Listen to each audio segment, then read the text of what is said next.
از تو چه پنهان دردم و درمانم تویی، در غم هجران راحت این جانم تویی.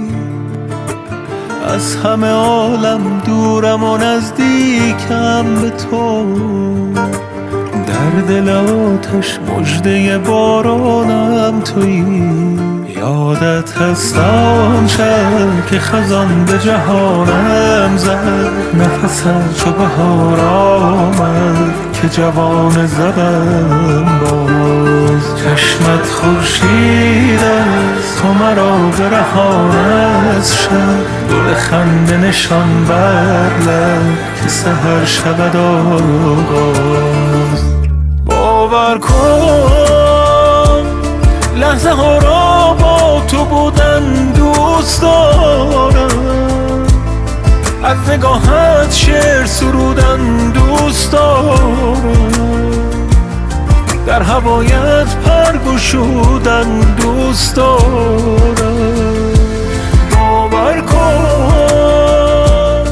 با تو از جان دست کشیدن دوست دارم، از تو اسمم را شنیدن دوست دارم، ناز چشمت را خریدن دوست دارم.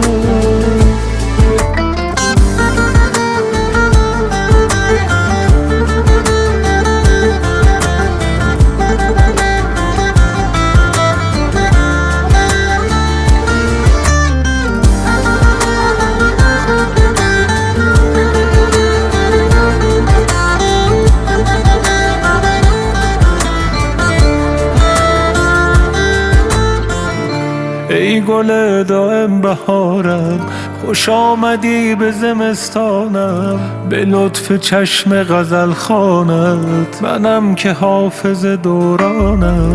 میان آتش دستانت مرا بگیر و بسوزانت، به شوق ساحل آرامت گذشتم از شب طوفانم. یادت هست آن شب که خزان به جهانم زد، نفسم چو بهار آمد که جوان زدم باز. چشمت خورشید است تو مرا برهان از شب، گل خنده نشان بر لب که سحر شود آغاز. باور کن لحظه ها را با تو بودن دوست دارم، از نگاهت شعر سرودن دوست دارم، در هوایت پر گشودن دوست دارم. باور کن